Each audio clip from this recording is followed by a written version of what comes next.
Rob Dauster here. I got Jeff Goodman with me. Hell no. John Fink. Are we still live? Field of 68 till I die. Get it to you! I'm sorry, man. I blacked out. Randolph Childress. DJ Khaled, you know the big DJ Khaled guy?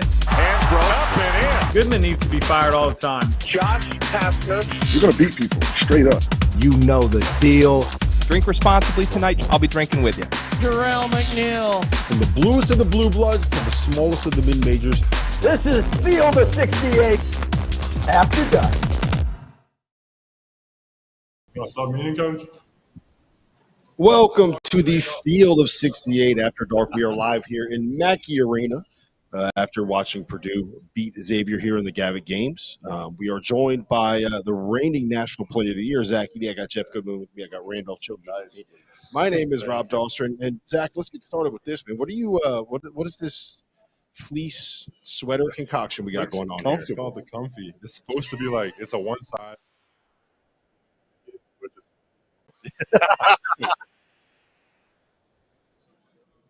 So how you doing, man? Good. We're coming off of a National Player of the Year season. You come up to a year where I think everybody has you as the preseason Player of the Year looking to repeat. How did you go about attacking this offseason to continue improving? Yeah, just kind of like I attacked every offseason. Trying to make improvements overall in my game. I don't think any part of my game is really a finished product. I want to shoot 80 from the line this year. I want to be more efficient from the field. I want to be a better screener. Like a lot of things that maybe won't impact the box score, but like just winning plays. I think that's kind of what I've always really tried to work on this offseason. So that was really the main thing I wanted to attack. Do you worry about the physicality? It looks like teams are really putting extra bodies on you, hitting you a little bit, stopping you on the rolls, things like that. Technically, it's a foul, but you're getting the Shaq effect, and they're not calling it. Yeah, I mean, physical. I think teams always want to do it to me. I drove 11 fouls today. That usually means you're getting played pretty physical. This kind of something I have to deal with. I have to accept. I can't let it frustrate me. I know the refs are doing their best. It's a really tough job to officiate me. They can't call a foul every possession. The game's going to last 4 hours, so they have to kind of pick and choose their spots. And I kind of have to just play through some things. I've accepted that. 28-11 tonight. I thought it was quiet, honestly. I looked up, and I'm like, 28-11. You know, you guys won. It was kind of a hard-fought game against a scrappy Xavier team. What did tonight show you about your team? I should have been better. I missed probably 4 or 5 hooks I make routinely. I think we have a lot. You kind of saw today. We have a really deep team. I mean, Braden, what he had? He was great tonight. He had 12, 6, 7, 6. 6. Like, that's a terrific game. I mean, everyone really played really well. We have a lot of guys that can really go this year, and we can attack you a lot of different ways. It just depends on the matchup night by night. When you come to a game like this, it's the first time that I think the country really saw you play somebody that wasn't a bye game, wasn't a mid-major opponent. Do you feel like you guys have something to prove after the way the last season ended? I've always felt like I have something to prove. Doesn't really matter how last season ended. Obviously, it ended how it ended. I don't think you can let one game really affect you mentally and you physically. That can't be your whole motivation to be a good basketball player. You want to be a good basketball player just because you want to be a good basketball player. You know what I mean? It's kind of your motivation comes from inside. You always want to win every game. If we had won the national championship game, I would have played just as hard as I did today. So it doesn't. That's something that doesn't really affect me too much. You guys are 10 deep now. You weren't that last year. And is that something that you guys talk about amongst yourselves? Because when you went out of a game in the past, you could think like, oh, they got to hold on. Now you guys are playing well even when you're on the bench. I never believed that we were not a deep team even last year. I think last year we had a lot of guys that could go. We were just young. This year we kind of have guys that are older. We have guys that are more experienced, guys that have kind of been through it. The talent level always been there 10 deep. What was this offseason like for you in terms of a year ago? People didn't really know you like they know you now. Now you go around and you're the National Player of the Year. It's different, isn't it? What's it been like for you, whether it's in West Lafayette or when you went back home to Canada? It's an adjustment for sure. Kind of just around Purdue. I kind of just stay at my house most of the time, stay inside. I have a great group of guys that I live with. It's all basketball players. So just kind of stay inside, hang out with them, watch the college basketball games on. That's kind of what I did last year. Just so not much of an adjustment. Just I can't walk to the porn store anymore. A lot of times, people ask me for photos, stuff like that. You like that though. I mean, again, like you like it, but you want to get places. Yeah. That's the I mean, difference. it's a blessing, obviously. Because you sign autographs here. I mean, you Yeah. went out before our show looking for people almost to sign autographs for. Everybody kind of left tonight, but usually you're here a half an hour, maybe an hour. Yeah, after the game, it's great. I mean, it's mostly kids. That's when it's really fun, when you can have the kids kind of sign stuff for them, take pictures with them, make their day. Sometimes it can get a little tedious, but at the end of the day, I have to kind of look at the bigger picture. Like, it's a blessing. A lot of love from you on this campus. Hey, there weren't a lot of autographs being signed a couple of years ago. Yeah. Right. I mean, for sure. It's a lot of love on this campus. That's what I really appreciate. You said you live with 3 basketball players. Who are your roommates? It's Ethan, Fletcher, and Will. Who's the messy one? You? Yeah. What are your responsibilities around the apartment? Just kind of trying to put my dishes away, just regular stuff. Do they yell at you? We don't have designated stuff. Do they get on? Sometimes. I've been getting better. Just making sure I kind of clean up after myself and stuff like that. You do your laundry? Yeah. Or does mom do it? No. I'm always no. Sure. She's never done laundry while in college.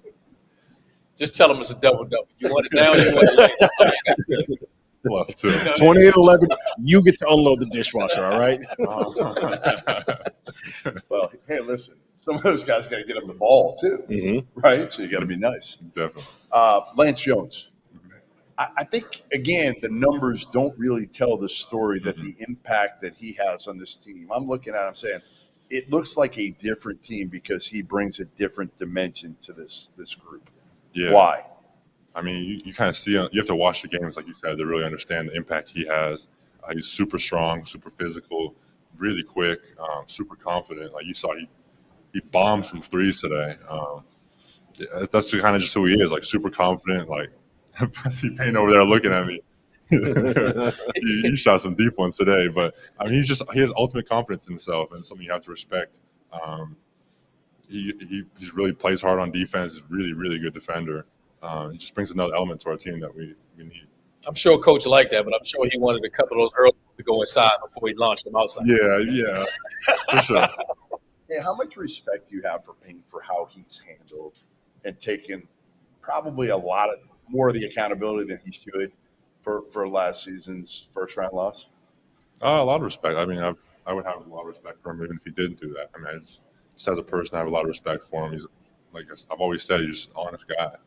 You want his honest opinion about you. You go to his office and you can talk to him. In my recruiting, he was straight. He was the only coach, one of the only coaches that was really straight up with me about it. He was like, if you beat someone out, you're going to play. If not, you're going to redshirt. And that's what I really respect, and the big reason why I'm at Purdue.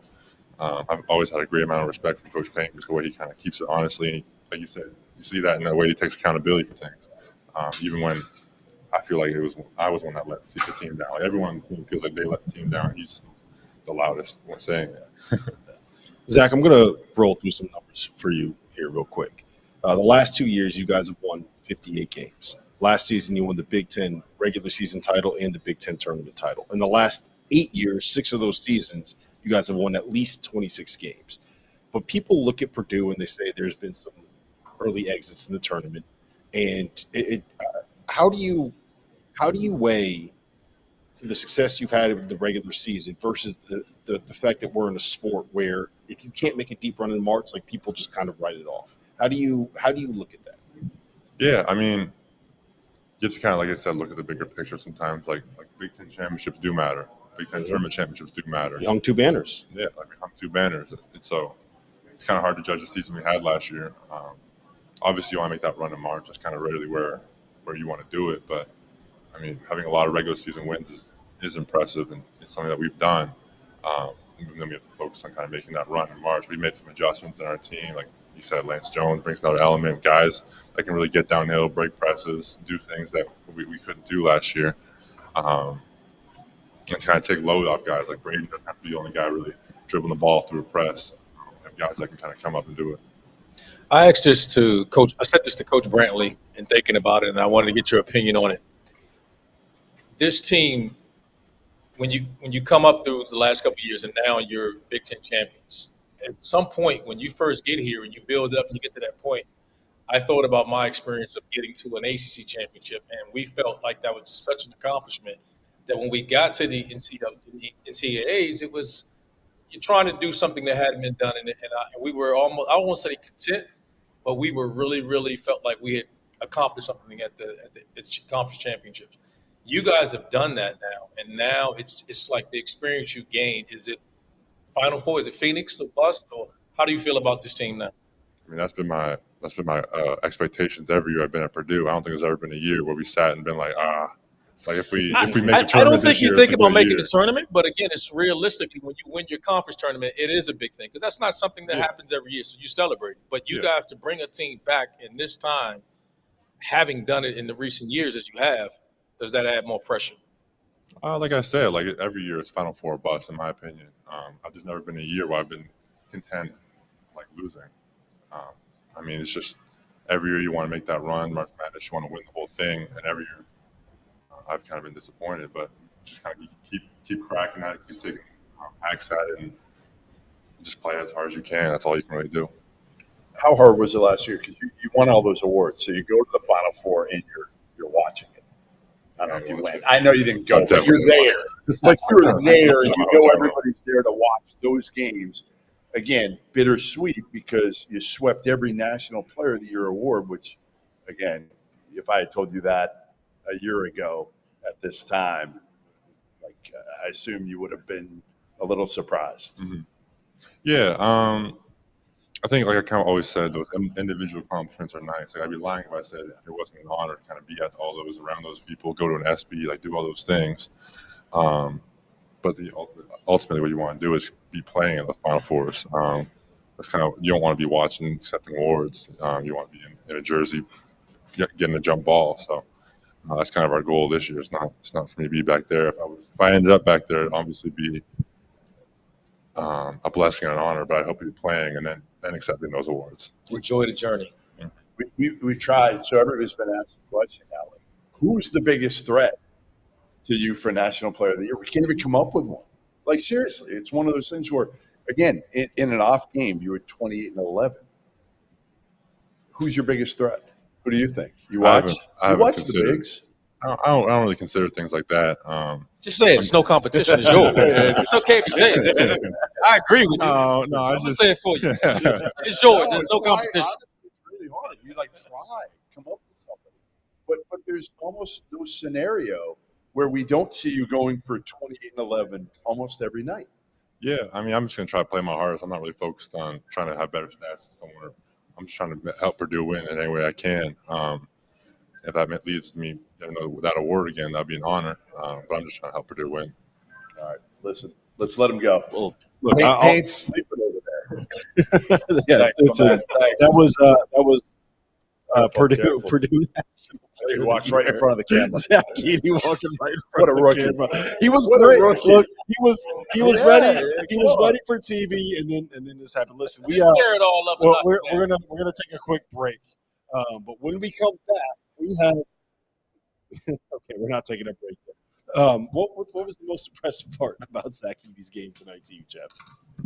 That he stuck with. Again, he missed some buttons early, but man, he kind of dominated down the stretch. And he does. Here's the most impressive part. The most impressive part for me is if he misses a shot. I think a couple of years ago he hung his head a little bit and get back down the court. Now he just gets like he runs the court now really hard. Doesn't really complain when he could a lot because we both know like how much did he get fouled? I think that's the biggest thing for me was he gets fouled. And he doesn't complain. And he doesn't say a word. And you can call a foul. It's the Shaq rule. You can literally call a foul every trip down the floor. Yeah, Shaq Edey. There's a reason why we gave him that nickname. RC, what is the next step that he has to make in his game, next progression?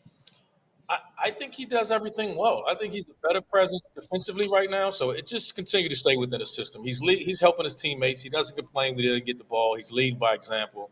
I mean, it's hard to improve on a 28-11. Yeah, 28-11 on an off night. Off night, as Jeff said. I love how he's Jeff Goodman accountable over here. Yeah, 28-11 on an off night, according to Jeff Goodman. Listen, Coming up next, we are going to be joined by the guy that has developed Zach Edey into the reigning National Player of the Year. That is Purdue head coach Matt Painter. College basketball season kicks off this week, and there is no better way to get prepared for the wild finishes, the bad beats, and the total unpredictability of the sport that we all love than by purchasing access to the Almanac, a project that we at the Field of 68 partnered on with 3-Man Weave, Heat Check CBB, and Verbal Commits. Unlike last season, the Almanac is no longer a PDF. Rather, it is a website that features more than 1,500 words on each and every one of the 362 Division I teams in college basketball. We wrote more than 800,000 words in total. We spoke to every single Division I head coach to get a feel for the rosters, the rotation, the projected starter lineups, and what they think their team is going to look like this year. For everyone, from the bluest of the blue bloods to the smallest of the mid-majors, they deserve to be covered like they matter. And over at the Almanac, that is precisely what we do. Access costs just $19.99 for the year and can be purchased at the link in the description below. And now, back to our show.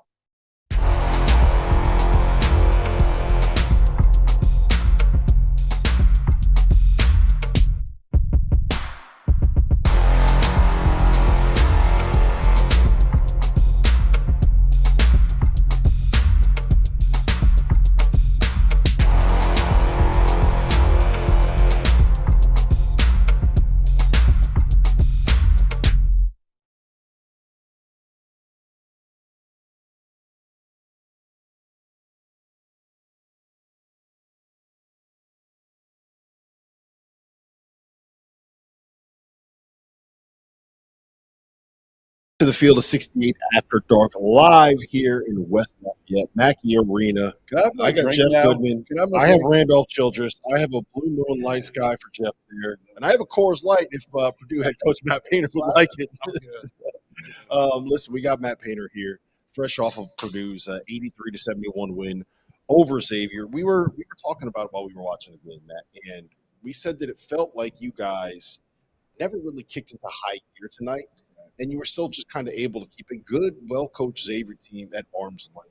What does tonight's performance say about what you have this season? Yeah. Obviously, we couldn't separate, but obviously there's another team out there, competing against you. I know, like when Claude hit that tough three, it banks in. When they're getting those floaters, we want those floaters. Like we want the tough twos. Like we want to play without fouling.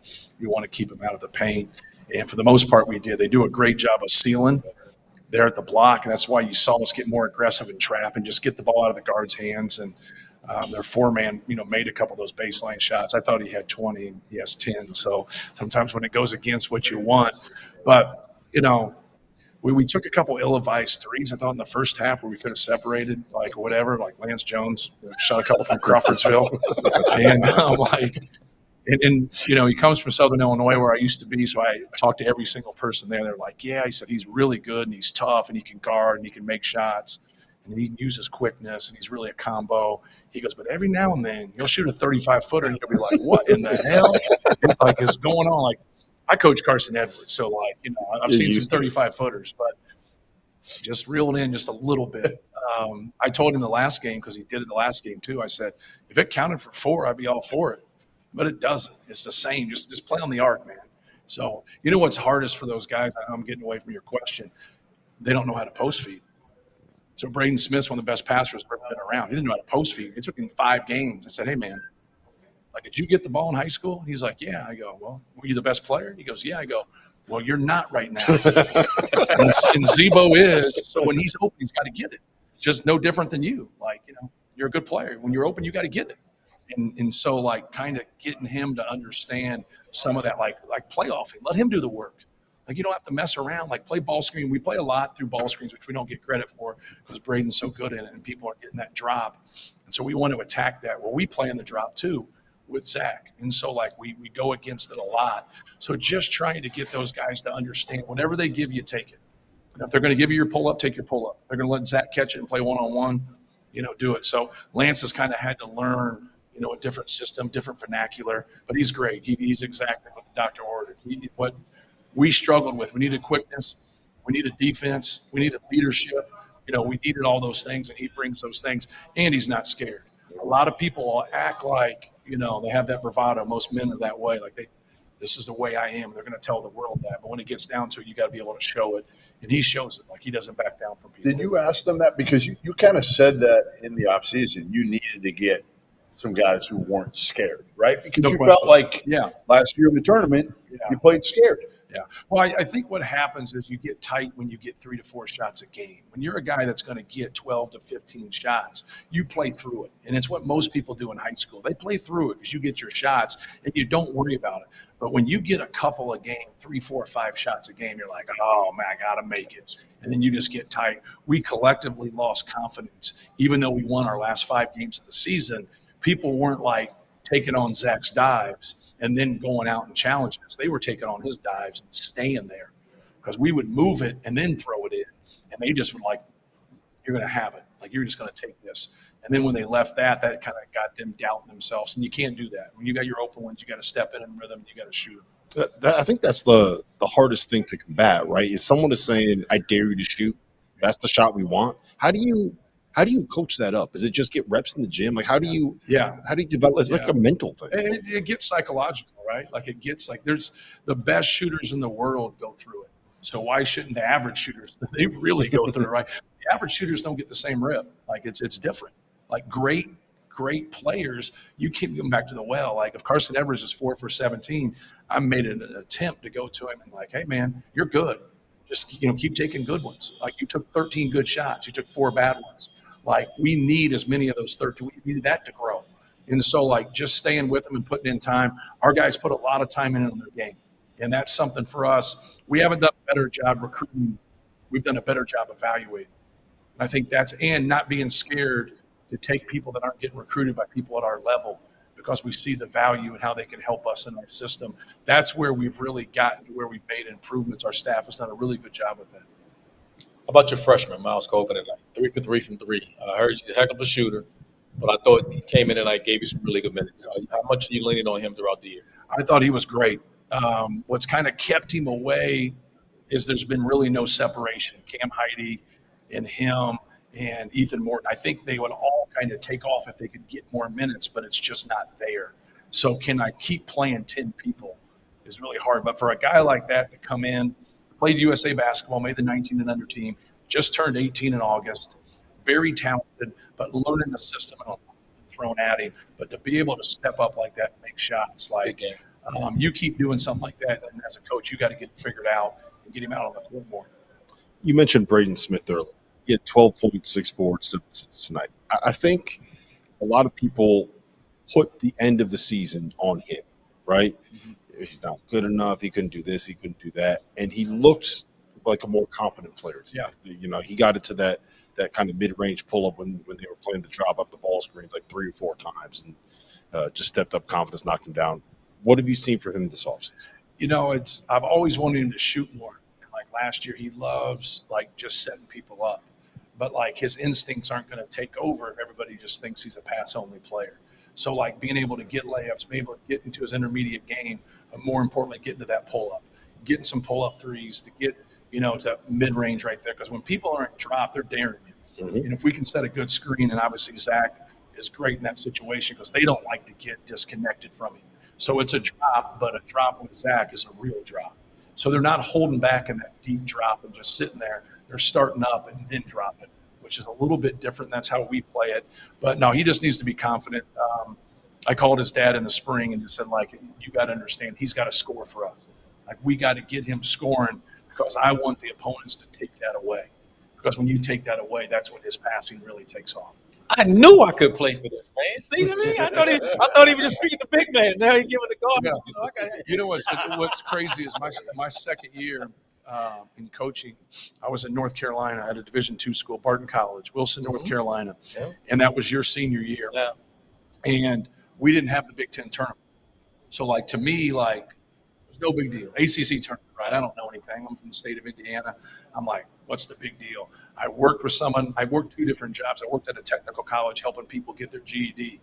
Lady I worked for was Duke. And then another lady I worked with was North Carolina. So it was just on, right? Every single day I'm like, gee, Grizzlies. And they were just on. And that was when Randolph had the unbelievable AC tournament when the guy fell down or whatever. So I kind of I was Wake Forest. And I was just like, hey, man. They just said, like, you're just jumping on the winner. Like, well, sure. Sure. So, like, to me, that was cool because then when I was fortunate enough to become a head coach in the Big Ten, Tommy Amaker was at Michigan. And then he talked about anchoring the tournament. Tommy was really big on that. He said, anchor the tournament and let it grow because we're never going to get it like the ACC and all that history, and the nostalgia and everything that comes with the ACC tournament. We got to get it. And we move it around.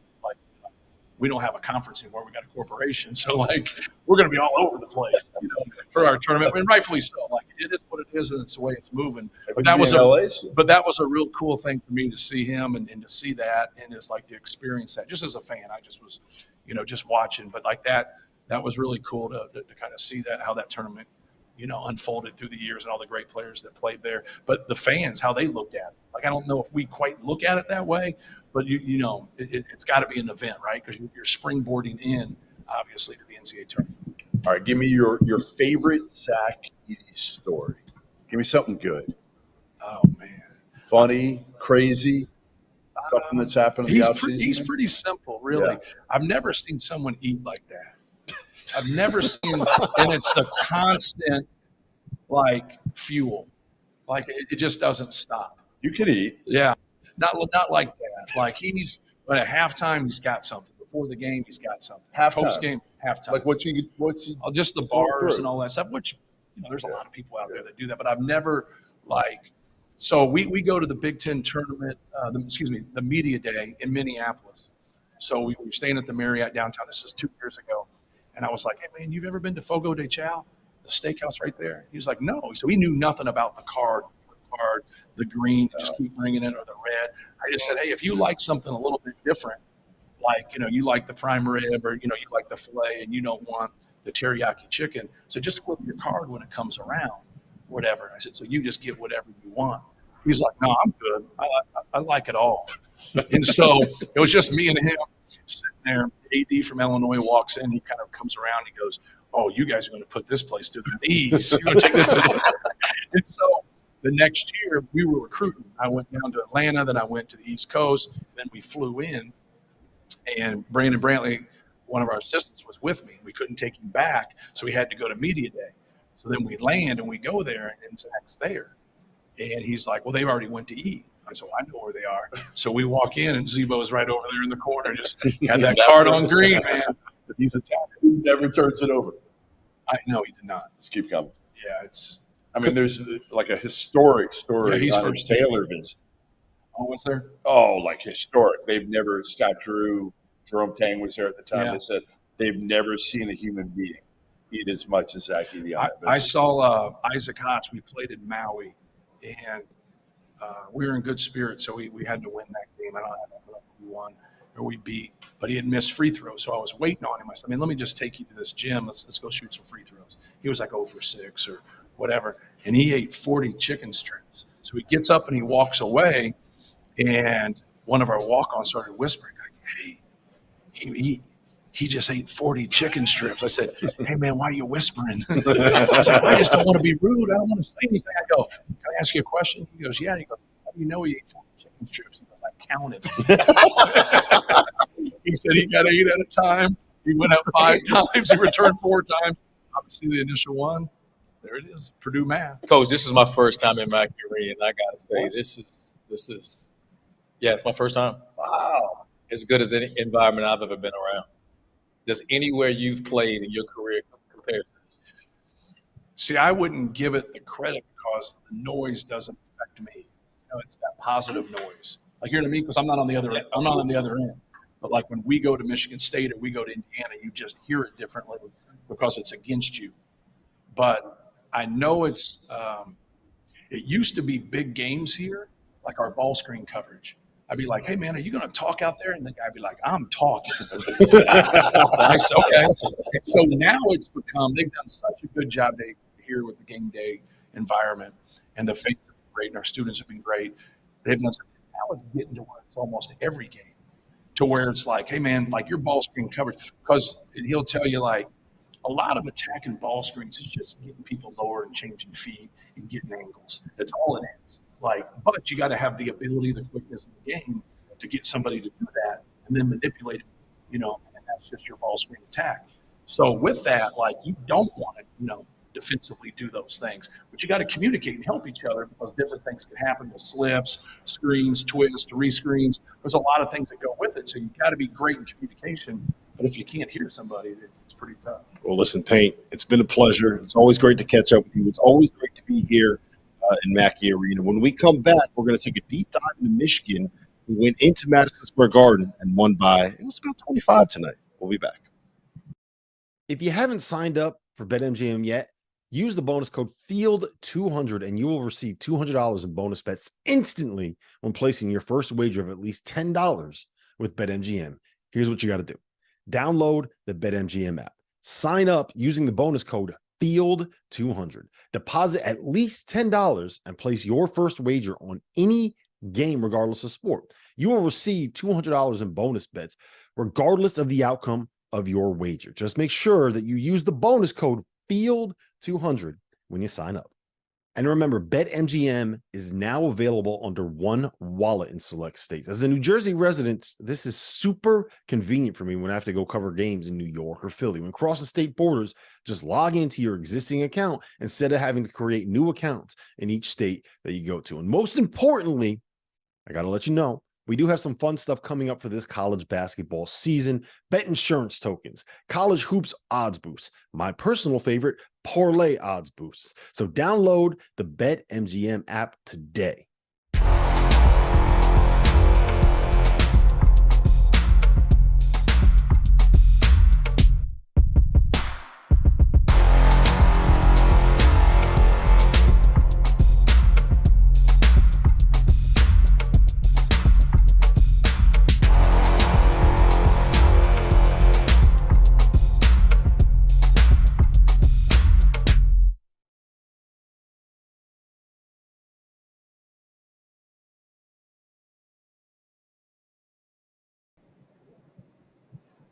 Welcome back to the Field of 68 After Dark. We are live here on YouTube. We are live on Stadium. We are live in Mackey Arena in West Lafayette. We just watched Purdue beat Xavier 83-71. Guys, that wasn't the only game between a Big East team and a Big Ten team tonight. Goodman, this afternoon, we were in a car.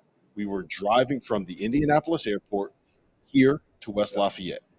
I put Michigan in the top 25. You looked at me.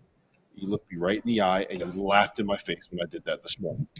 I said Memphis. The Wolverines in Madison Square Garden, in Rick Pitino, New York natives' first game in that building as St. John's head coach. You know what they did? A casual 89-73 win. They were up by as 25 in the second half. My guy, Doug McDaniel, how about this? 26 points, 6 boards, 7 assists. Amari Burnett, career-high 21 points in the first half. Goodman, I'm not even going to let you speak here. RC, how about Michigan, man? Is this the second best team in the Big Ten? Because I think that it is. I couldn't argue with it right now. I'm so happy for Dougie. I won't call them the second best yet. But I tell you what they are. They have been the biggest surprise. That's in the Big Ten. I think, being fair, they've been the biggest surprise. Are you going to take them over Michigan State right now? No, not long haul. But they're playing well, and they're just impressive. I've been a Dougie McDaniels fan from the beginning to see how well he's playing. If he can sustain this throughout the year, they're going to be a force. At what point are we going to have to rebrand Dougie McBuckets? No time soon. His impact though today, even if he didn't score as much, I think he's the fastest player in college basketball. I do think that. And St. John's couldn't press him. He's a one-man press break. He gets it in his hand. He's the fastest guy. He changes everything. So when you have that type of freedom now and confidence in playing the way he's playing now, they're going to be a tough out. They got a lot of good players. Yeah. That's the one thing of Michigan. They got a lot of good players, and we forget Martelli's a pretty good coach too. Yeah. Right? We talk about the Rick, but Martelli's won a lot of games at St. Joe's, and that's the benefit of having him while Juwan Howard recovers from the heart procedure that he had.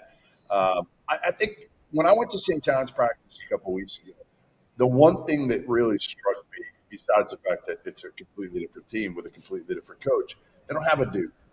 don't have a guy. They're not super athletic. They don't have a guy that can just break you down and go get one, right? That's not Dingle. That's not even Dennis Jenkins. Ledlam's not that guy, right? So, like, who do they have? They got a bunch of good players, but not really a great player. I'm not sure Michigan does either, but Doug McDaniel played like a great player tonight. He's been like that all season so far, and I've watched the previous 2 games because I'm a Question the competition prior. Yes, right. Yeah, I was. He goes and plays as well as any. So after the first game, I texted RC and I was like, "You need to go watch Doug McDaniel's first half and tell me if you think this is real." And he was like, "Yeah, I think it's real, but you don't really know." And I guess to the point, we don't really know if St. John's is, I'm doing air quotes here, real yet. But I think that is about as definitive of a statement as you can make that Michigan is here to stay. Right? I don't know. I would rank them second in the Big Ten now, just because like they won and Michigan State lost home to James Madison. But that's against how he does his top 25. It is. I'm not ready to do that yet. It is. I need Michigan State to shoot better than 6.5% from 3, and then we can have a conversation about whether or not that's tomorrow night. All right, let's stick in the Big Ten though, because as good as Michigan was, right? And we didn't even mention Olivier Kamwa. He was terrific in the first 2 games. Terrence Reed was good. Yeah, Terrence Reed was good. They have Terrence Reed. I think they're legit guys. I think they are. We'll talk about that more in later dates when they have bigger games. I want to ask you. You were at Indiana and Army. Was that last night? It was last night. Second straight game that the Hoosiers have struggled against mid-major competition. Yeah. Khalil Ware has looked pretty damn good at the 5 spot, but there's been inconsistencies offensively. Mackenzie Mgabko doesn't look like he necessarily fits. My biggest concern, and I want you guys to both weigh in on this, is that I don't think they can defend the way they need to defend playing Mgabko at the 3. That's a given. I mean, listen, I said that from day one when they got him. And if you're going to try to play Renew, Ware, and Mgabko together, it's probably not going to work on both ends of the court. Not just defensively because Mgabko can't guard a 3, but offensively because of the spacing. Nobody's going to respect those guys enough. They're going to pack it in, which Army did, dare them to shoot the ball from deep. And then, honestly, they haven't defended the three-point line well, and they haven't rebounded well. They have not rebounded well for a team that should crush people, especially Army on the glass. They don't play with intensity. They don't play with that fire that they need to. They play too cool. I can't argue with you on that. I have my concerns about their ability to stretch the floor. Even Xavier Johnson, I think he has speed to burn as well, but he has perimeter shooting has been an issue for him. And let's just see if we got for a guy who sat out last year with a broken foot. Right? Let's see if maybe is there ill effects from that, and see the slow start to that. It's early for teams like that, and I think for teams like they're trying to find their identity right now. Like you said, you mentioned a match. I think they have to shake up the roster or the rotation a little bit, or have an identity. But I don't know what you do. I don't know. Play Gabe Cupps 25 minutes. Is he ready for that as a 160-pound freshman? I like him, but I don't know if he's ready for that. They don't have a guy. They needed to have another guy that they could pair with Xavier Johnson in the backcourt that was a man. They had him, but he was first round draft pick to the Lakers. Well, yeah, I think you knew. I was literally about to say, you mean like Jalen Hood-Schifino? Obviously, then you'd be talking about a team top 10, right? So here's the only argument that I would make for Cupps is that I think that he is a willing defender. I think that he is a guy that is is not going to be out there wanting shots. I think that he is good enough to be able to make open threes, and I think that he will much more willingly step into a role than someone like Mgabko. Does that make sense? Like, I don't think he's not the ideal fit. He's not thinking he's an NBA player after 1 year. Mgabko's thinking he's one and done. Of course.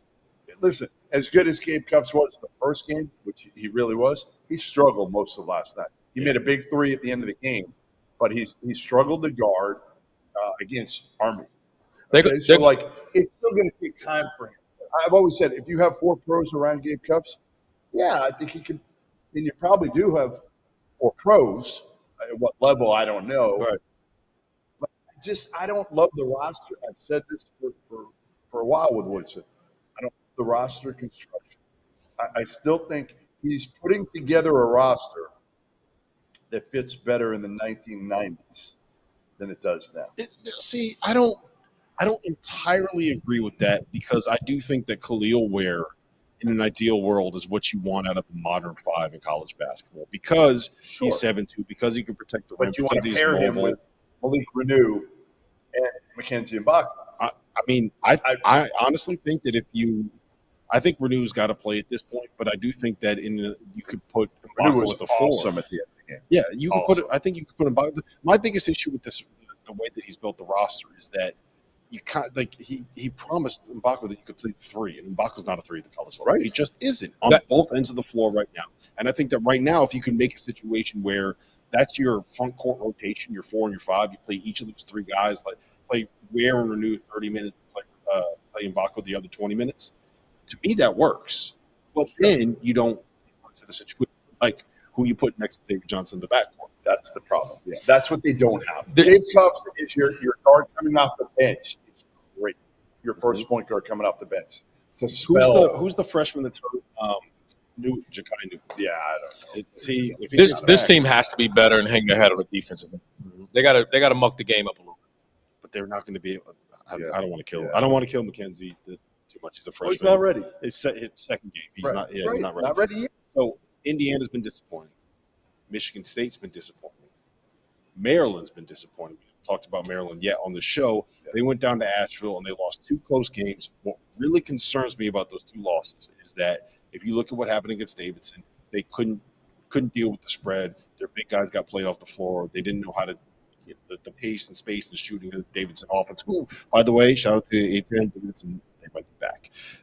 Then they play UAB. And they couldn't handle the toughness, the physicality, the pressure. There were like 7 turnovers in the second half where Eric Gaines literally just picked somebody's pocket when it had a wide open layup. The dude had 20, and all he got was wide open layups in transition. So my question to you is, did we overrate this Big Ten big picture?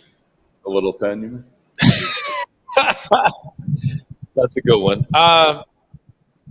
It's safe to say Maryland is a big part of why we're thinking that. This is a team with preseason picked 3rd in the Big Ten, and they've struggled out the gate. And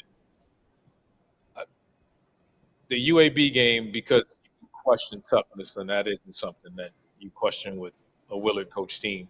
Right. Like he defines it. I went to their practice in the spring, and he's telling guys like, "This ain't Big Ten. Get out of here. Go." He actually told guys, "Go play in the ACC."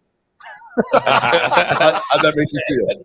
I laughed at it. I thought it was funny. Like I get it. It's not an indictment, and that's not. But it's stuff that hey, you motivate your guys, and it's rumored that the ACC's had been a finesse league, and people say that stuff all the time. And as a coach, I respect it. He was challenging his guys, but I said it to say he was challenging his players about toughness, and I didn't see that game. And that team is too talented. So there's some things that got to be figured out. Here's the difference, right? Last year, 0 expectations on Maryland. Right. Everybody wrote him off before the year. They're not going to do anything. Right. He took over kind of a shit show from Turge. This year, like you said, picked 3rd. Yeah. Now people are kind of coming after him a little bit. You're not sneaking up on anybody now. They're looking at you completely different. Like Julian Reese, you got to take the next step now. Jameer Young, you got to be even better than you were last year. He should have been in the player of the year conversation. Let's call it like it is. UAB and Davidson are both probably top 60 to 75 teams. Yeah, they're good teams. Davidson looks like they're going to be a team. You should know they're dangerous. Yeah, you should know. But it looks like UAB is probably going to be the best team in Conference USA, or one of their. I'm sorry, they're going to be one of the better teams in the American. And Davidson looks like they're going to be competing at the top of the A-10. So it's not like we're talking about horrible losses. These are both going to end up being probably quad 2 losses when things are all said and done. So they're both by 1 possession. Like it's not like they're that far off. No, if Maryland finishes 3rd in the Big Ten. But we're talking about a team that we thought was 3rd in the Big Ten, and a team that was in some preseason polls were top 25th, 24th, or whatever, the top 25 teams. So from that aspect, it's disappointing. And you expect them, all right, you lose 1 game, all right, come back and respond, and they didn't. You're losing close games. Yes. Yeah. Well, listen, we have a lot more to get to today. Make sure you guys are subscribed to the Stadium YouTube channel. We have a special tonight where it's going to be last call over there on Stadium. We're going to be answering chat questions. We're going to talk a little bit more about Purdue big picture. We didn't get a chance to really converse about that win. But when we come back, Villanova lost at the Palestra. How bad are things for the Big East right now? College basketball season kicks off this week, and there's no better way to get prepared for the wild finishes, the bad beats, and the total unpredictability of the sport that we all love than by purchasing access to the Almanac, a project that we at the Field of 68 partnered on with 3-Man Weave, Heat Check CBB, and Verbal Commits. Unlike last season, the Almanac is no longer a PDF. Rather, it is a website that features more than 1,500 words on each and every one of the 362 Division I teams in college basketball. We wrote more than 800,000 words in total. We spoke to every single Division I head coach to get a feel for the rosters, the rotation, the projected starter lineups, and what they think their team is going to look like this year. For everyone, from the bluest of the blue bloods to the smallest of the mid-majors, they deserve to be covered like they matter. And over at the Almanac, that is precisely what we do. Access costs just $19.99 for the year and can be purchased at the link in the description below. And now, back to our show.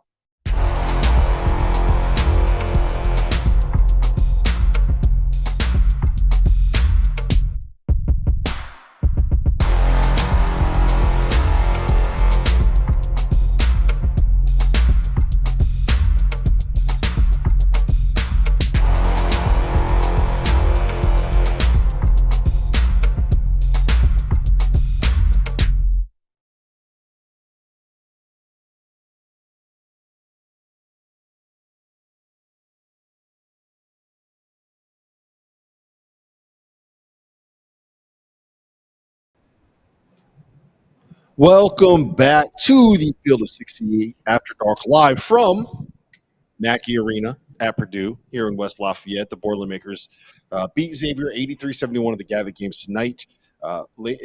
After Field of 68 After Dark is done, we're going over to Last Call on Stadium's YouTube channel on the Stadium app, and we're going to be talking a little bit more about Purdue. So make sure you hang around for that. Make sure you jump in the chat, leave some questions. We're going to be answering them. We got 20 minutes we got to fill.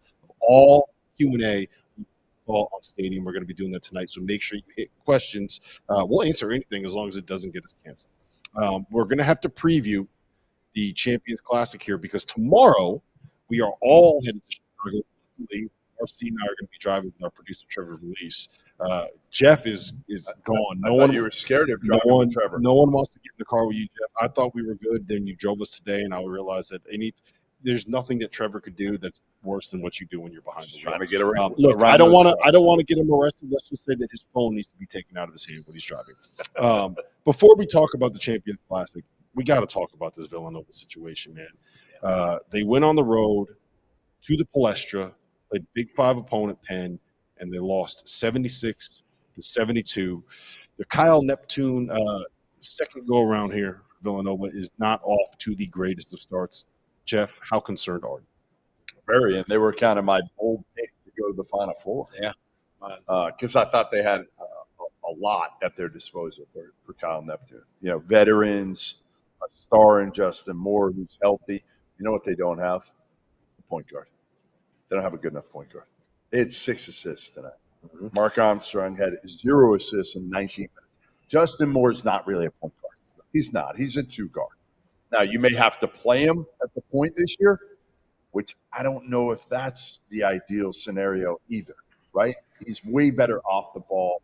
So, again, you go from Chris Arcidiacono now to Mark Armstrong, some of the same issues plaguing Villanova. That was a concern. There's not enough ball movement. I think we talked about it tonight, too. 6 assists on 22 made field goals. And that's a lot of beating the air out of the ball. My concern is on the other end of the floor. Penn shot 51% from the floor and 41 from 3. Like, you're not beating anybody. You know what else they did? They got a bunch of really important offensive rebounds. Yes. You're not beating anybody giving up that. So I'm not all Villanova. I know they'll figure it out, but there needs to be an improvement on the defensive end of the floor. There's got to be a sense of urgency. There needs to be an improvement defensively. They need to run better stuff offensively. Penn threw a zone at them, and it looked like Jeff Goodman out there trying to run offense against the zone. Like there's a lot of things Villanova has to figure out. But in fairness, that's one of the hardest things early in the year. If you're not a zone concept team, you'd be surprised at how many teams struggle because they haven't practiced. Because they hadn't practiced against a lot of zone. And we watched the game even while we were sitting here today. I watched, at the halftime of here, I tuned into the end of the West Carolina game. Great job when Justin Gray and those guys. But they were up by 5 or 6. And then the freaking zone comes into play, and then it goes down to the wire. And having been in that situation early in the year, I think is when teams that are most vulnerable with zone. Yeah, and I don't disagree with that at all. You would think that when you have as many veterans on the roster as that Villanova team does, they'd be a little bit better prepared for it. But I also want to throw this out at you. You know the last time that Villanova lost to a Big Five opponent? Do you know what it was? It's been a while. No, it's been 5 years. December 11th, they lost 78-75 at Penn. The same year that they lost to Furman at home in overtime. That season, they had Colin Gillespie was a sophomore, Jermaine Samuels was a sophomore, Sadiq Bey was a freshman, Eric Pascal was a senior. They finished as a 6th seed, made it to the second round of the NCAA tournament, and lost to Purdue Boilermakers, the second round of that dance. So if this Villanova team ends up as a 6th seed that loses in the second round of the tournament, I think that's probably like a fair result for what this group ends up being. Really? For a $3 million payroll? That's what you want? Where you couldn't. No, you want more. We're talking about a team that headed into the season as like they're ranked 21st right now. If you're ranked 21st, you're projected as a 6th seed. Yeah, I mean, again, they're ranked 21st because of Kyle Neptune. That's why they were ranked 21st. It's true. You can nod your head all you want. That's the truth. That's why people don't have them higher. The reason we love you, Goodman, is because you tell it like it is. No. I think it's the concern of point guard play is the bigger issue, and they'll figure that out. I think you got to figure out how to get more production out of that spot, more to create easier baskets for everyone else. I got to figure that out. You need Justin Moore getting buckets. You don't need him trying to set guys up. I want to throw one thing out there. On our bold predictions show, do you remember who you picked as a national champion on the bold predictions show? I know I picked them to go to the Final Four. You picked the Villanova Wildcats as national They're still champion. hope. They're still It was bold. Oh, it was bold. It was bold. All right. Doesn't look good right now. I do want to revisit. I also picked St. Mary's to go to the Final Four. I know that doesn't look great either, Jeff. It's not a banner day for you. I want to ask you one more thing that happened on the show. Had a few blue moons that night. Yeah, there you go. Some lights, guys. Some lights, guys. So on that show, our Terrence Oglesby said that he believes that the ACC is the second best league, better than the Big East.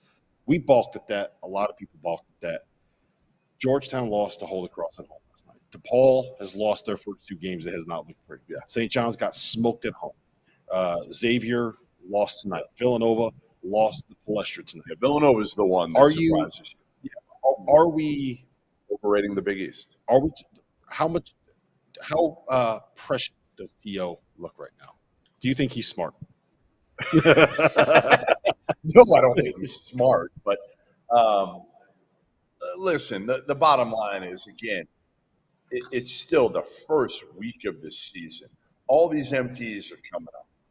Those are going to be the things that still determine, your non-conference resume as a league. Now, again, you don't want to dig yourself too deep of a hole if you're the Big East, but your top teams are still fun, right? I mean, last I checked, Marquette hasn't lost yet. Creighton hasn't lost yet. UConn hasn't lost yet. And again, St. John's going to take some time.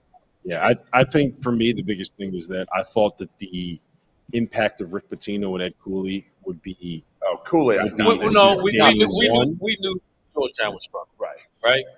I thought we figured they would struggle. I don't think the expectation was as high with those guys. I didn't think they'd blow double at home to Holy Cross. Well, it's possible. It's Sue's out too with a broken hand, and he's a stretch for big for those guys with his experience from the tournament run. I think overall, how we feel about the Big East is going to depend on the team we watched tonight, Xavier, and I think St. John. Yeah, I think you're probably how well does those 2 teams finish? Go a long way to that. So this is where we got to talk about Vaulted. Vaulted is an app that allows you to participate in daily cash prize pools without an entry fee. It's a place you can store all of your predictions forever by using the Vaulted Challenge feature. Go download the Vaulted app. That's VLTED to challenge your friends, store your predictions, and join daily cash prizes. Jeff, tomorrow, What do you got? Champions Classic. Yeah. Duke against Michigan. Duke is favored by 3.5. Michigan State. We got Michigan State. So we have Kansas against Kentucky. Kansas is now at BetMGM favored by 6.5. I got Duke winning. I got Duke covering. I got Kansas winning. I got Kansas covering. I hope you're wrong. I think it's going to be a relatively, when things are all said and done, a relatively unexciting set of games. Really? Do you accept my challenge? That they're not going to be exciting games. I just think that both favorites are going to win and cover. Yeah, I mean, I'll go against you. I think one of the underdogs wins. I don't know which one. Got to pick one. I'll take Michigan State then. I think Michigan State will win. I don't know if Kentucky can win. I think they can cover. But again, All right, so let's talk through each matchups. We'll spend a minute on Michigan State to start. All right, at BetMGM right now, Michigan State is getting 3.5 points. The total there is 142.5 RC. What does Michigan State have to do? Make shots. Make go on. Make it three. Like, what are you talking about? Like, go for 2023 right now. Like, 2 for 31, 6.5%. I can't wait to see it. The first three that goes up, we got to look at Izzo's reaction. No matter what it is, right? If it's in or it's not, whichever. But seriously, it's two teams that need a game. They need this win. And it's almost as if they needed to play Kansas and Kentucky. And it's two teams that need this win because Michigan State struggling to score. Bad loss early in the year. And this Duke team needs to answer the bell against an experienced physical team. That seems to be something that teams have attacked them with coming off that Arizona loss. Somebody has to lose. Goodman. Yeah. Kentucky getting 6.5 points. Those young freshmen going to get the first real test against a real opponent, the number one team in the country, a guy that I said on the Bold Prediction Show could win National Player of the Year, Hunter Dickinson. What does Kentucky have to do to win? So here's one of the things about it's not like Kansas is this team that brings back everybody from their team last year. Yeah, they got a couple guys back, obviously, Juwan Harris and KJ Adams and McCullough. So they do have some guys. Well, Kentucky's got a couple veterans now. They got one guy who's been back in Reeves, and Trey Mitchell's played a lot of basketball. You know, Kansas is a completely different team, right? They're still trying to figure out how they're going to play. They don't have perimeter shoot. If they have one of those games, and they're going to have them, where they're going to go 2 for 20 from break, they're going to have them. Then Kentucky wins this game. So I think it comes – and again, the bright lights, right, the pressure. How does the young guys handle the pressure? How does Kentucky young guards handle what Kansas doesn't have. You got 20 seconds here. What does Kentucky have to do to stop Hunter Dickinson? I wouldn't worry about Hunter Dickinson. Attacking him in ball screens, you let him go. It's the other guys. Force other guys to beat you from the perimeter, and the guards got to take care of the basketball. Goodman, official predictions. Who wins? Just tell me who wins. I'm going Kansas. Kansas wins. Kansas and Michigan State? Yes. I think it's Duke and Kansas. I think Kansas experience over Kentucky guards, but I think it goes down to the wire. I have Duke, I have Kansas, and I have them both covering over at BetMGM. Listen, we are heading over to the Stadium YouTube channel for Last Call. This has been the Field of 68 After Dark. We are live, Mackey Arena, Stadium YouTube, Last Call. It's our new show.